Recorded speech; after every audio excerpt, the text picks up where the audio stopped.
Buongiorno a Maurizio e Buongiorno. buonasera dalla Sardegna.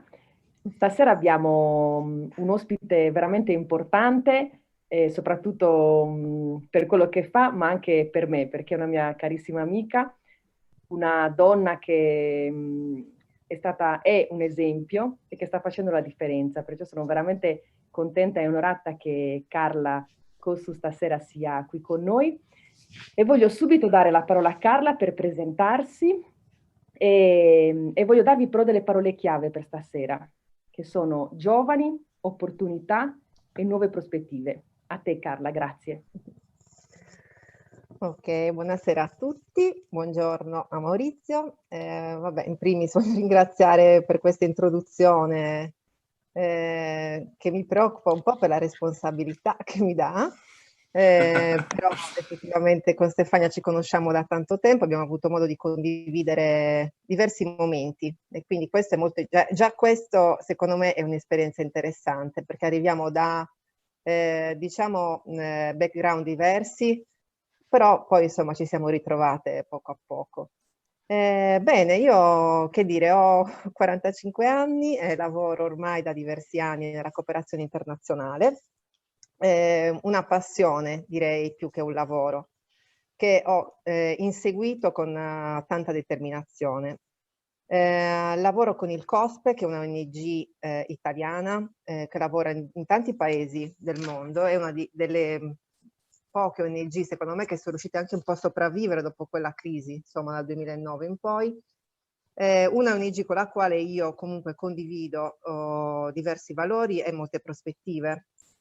Non per questo, infatti, lavoro con loro insomma ormai già da 11 anni, quindi questo già fa capire l'affinità ecco, che c'è tra me e questa ONG. Diciamo che io arrivo da un percorso non lineare, nel senso che per alcuni anni mi sono occupata di turismo, in diversi modi, soprattutto in Sardegna, aspettando sempre l'opportunità di poter partire per la cooperazione. La cooperazione era il mio sogno, non sapevo bene che cosa fosse esattamente perché poi all'epoca non se ne parlava neanche tanto e non era molto diciamo strutturata come parola, non c'erano i corsi di studi che ci sono adesso, quindi era anche difficile a volte spiegare quale fosse questa passione. Per me era ed è comunque semplicemente un modo di poter mettere a disposizione quello che io so fare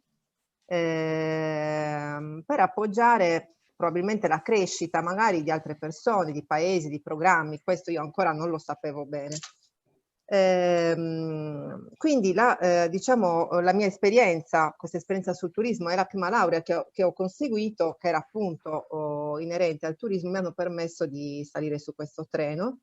Grazie al mio carissimo amico Facundo, che anche lui ha lavorato per tanti anni nella cooperazione, e così sono approdata, diciamo, a Capoverde, in un progetto tra l'altro che era in chiusura quasi, quindi a più di 30 anni sono partita come volontaria, con le perplessità di tante persone, perché comunque io lasciavo una situazione anche abbastanza sicura a livello di lavoro, quindi farla volontaria a 30 anni, ecco, non era proprio il massimo dell'aspirazione nella mente di tante persone, ecco, non nella mia.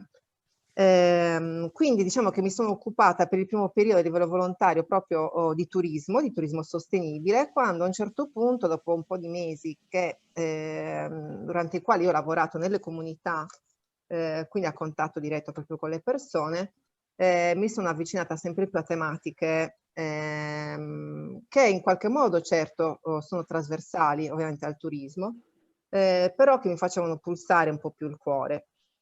Tematiche inerenti sicuramente ai giovani, alle donne, purtroppo alla violenza di cui il mondo è piena, ecco, non soltanto i paesi di via di sviluppo, vediamo anche da noi tutto quello che succede. E quindi diciamo che negli ultimi anni mi sono appassionata sempre di più a tutta quest'area, tant'è che proprio negli ultimi anni ho deciso anche di intraprendere un percorso di studi già da vecchietta per conseguire una laurea che mi permettesse anche di capire un po' di più le materie di cui stavo trattando. Quindi diciamo che negli ultimi anni mi occupo di giovani, mi occupo di carcerati, di un pubblico maschile, perché l'isola dove sto ospita, diciamo, un carcere soltanto maschile. Mi occupo da poco di tratta delle donne, quindi insomma tutte queste tematiche che hanno a che vedere molto con i diritti, no? Con il rispetto dei diritti umani e così via. Diciamo che il motore trainante è sempre la necessità comunque di dare queste opportunità, no?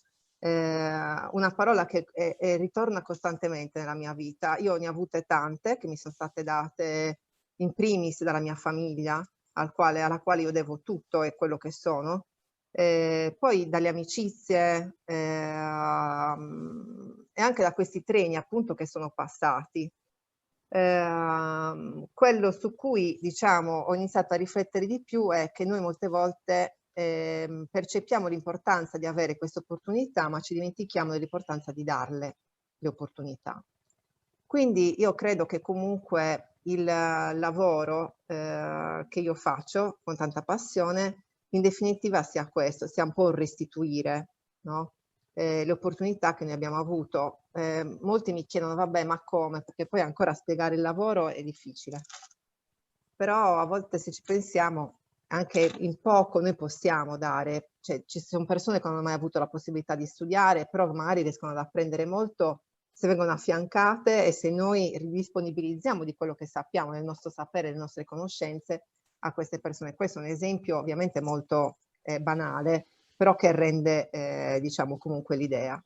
Quindi diciamo che a me piace dire che mi occupo di empowerment, di protagonismo giovanile. I giovani si sa, sembrano frasi fatte, però è proprio così, sono il futuro. Questo non vuol dire che chi è un pochino più grande non possa cambiare la prospettiva, però la sfida è quella appunto di fare in modo che i giovani vedano, riconoscano, che si sensibilizzino, che diventino più empatici rispetto a tutte queste tematiche. E da qui l'esigenza appunto di lavorare uomini e donne insieme, quindi di non scindere e di non dare vantaggio a una categoria piuttosto che un'altra, perché sennò ritorniamo a parlare di esclusione e di non inclusione.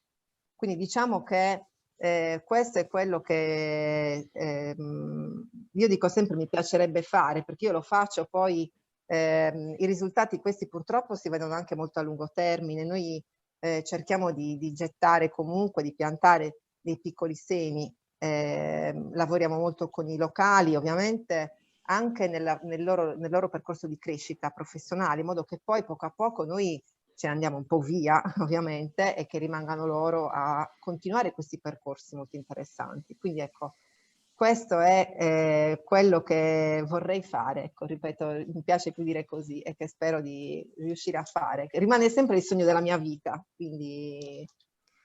Allora, sei un'esplosione di informazioni e di passione. E già solo ascoltare l'introduzione, mentre stavi parlando mi sono venute in mente proprio un centinaio di domande da farti che non avremo il tempo di farti. Hai toccato argomenti importanti, tutti quelli che hai toccato. Vorrei concentrarmi sull'obiettivo di cui ci stiamo occupando negli ultimi 10 giorni con Stefania. Quando abbiamo fatto anche un live, abbiamo parlato della differenza tra uomini e donne, dell'empowerment, abbiamo cercato di dare un taglio anche diverso che tu hai toccato nella tua introduzione che hai fatto. Poi hai parlato di giovani, cosa che ci sta tanto a cuore, e io faccio un po' la parte pratica di tutto questo. E siccome tu hai un bellissimo punto di vista, un ampio punto di vista, perché hai viaggiato, hai iniziato con il turismo, hai avuto l'opportunità e il coraggio di metterti in gioco in ambienti diversi che probabilmente tanti italiani non hanno fatto.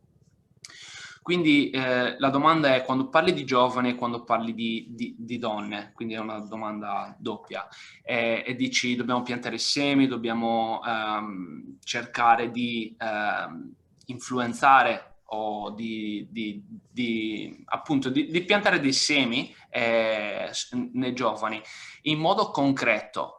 Perché non abbiamo tanto tempo, no? Dobbiamo farla adesso queste cose, in modo concreto, dal tuo punto di vista e dalla tua esperienza, cosa dovremmo fare, sia in termini di giovani, sia in termini appunto di equalité, come dicono in francese. Ok, di genere, ok. Sì. Vabbè, la domanda è una domandona, direi. Proviamo a cercare di riassumere più che altro per dare degli spunti magari di riflessione. Allora, certamente sui giovani, io dico sempre, bisognerebbe partire dall'asilo, no?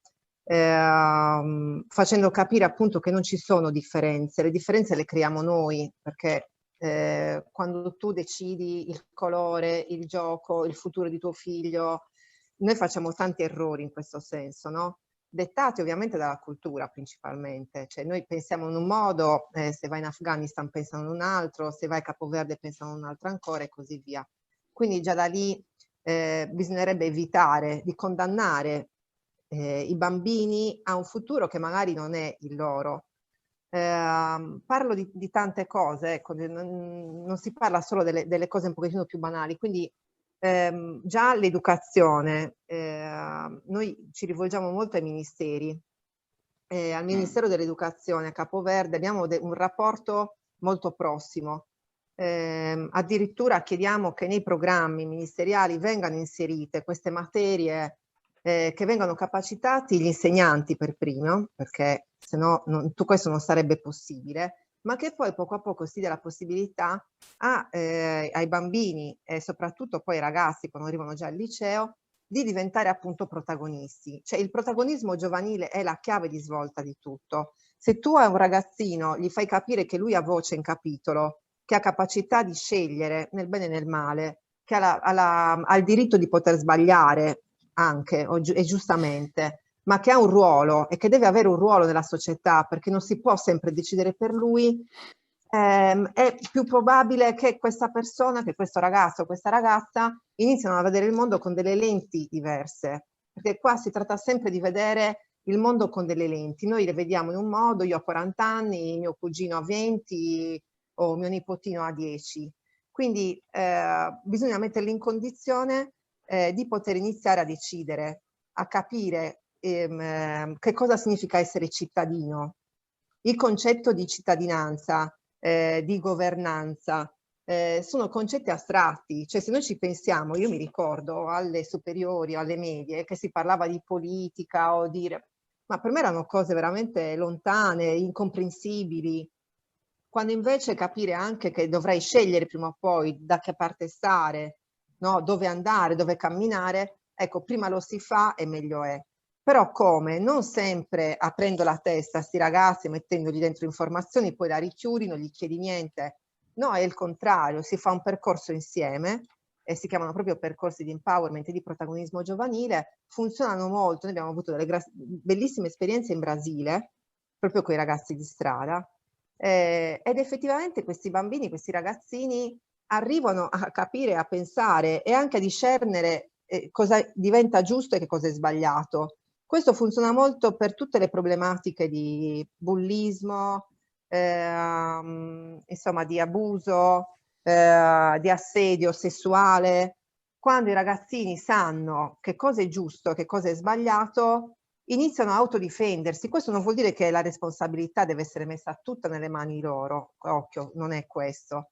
Però che anche loro iniziano a poter dire no, tu questo non lo fai. Noi lo vediamo molto nelle scuole, io dove lavoro, purtroppo capita molto spesso che il professore insomma approfitti.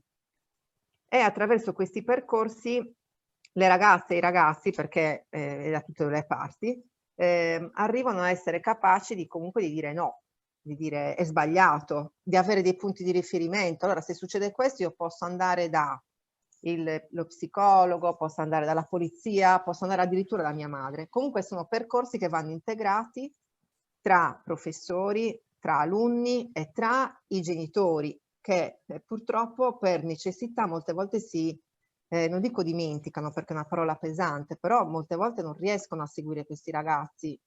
E quindi diciamo che l'interazione tra queste tre categorie deve essere concreta, perché se no è inutile, non si può lavorare soltanto in un'area. Quindi diciamo che si riescono a fare dei bei lavori. Gli stessi ragazzi, per esempio, imparano a monitorare queste situazioni che succedono nelle scuole. Noi normalmente, adesso partirà tutto questo percorso a Capoverde, dove i ragazzi verranno capacitati proprio per imparare a fare anche dei questionari all'interno della scuola, per capire se qualcuno sta soffrendo, no? Di abusi, insomma, di violenze dentro la scuola e fuori la scuola. Insomma, diventano sempre più protagonisti. Cioè, in quest'ottica risulta sempre più difficile che poi un ragazzino non capisca dove deve stare. Noi utilizziamo molto la musica e ripeto che la musica can save the world, perché è così, la musica salva. Lo vediamo in carcere, nelle carceri le attività più belle, a me vengono sempre i brividi quando parlo di queste cose, sono le attività fatte con la musica. La musica aiuta a unire, aiuta a liberarsi. E quindi anche nelle scuole il percorso con la musica, con la poesia, e quest'anno iniziamo anche con la fotografia, visto che io ogni tanto metto in mezzo anche qualche mia passione, siamo sicuri che porterà comunque delle novità. Comunque appunto questi spunti di riflessione per cui chiedersi, vale la pena magari appunto mettere delle materie diverse anche a scuola, far scegliere anche i ragazzi dal punto di vista scolastico? Perché devono decidere tutto i professori? Perché? Cioè, quindi non è un inno alla rivoluzione, però è una presa di coscienza. Quindi insomma, con questo si possono trattare tante tematiche.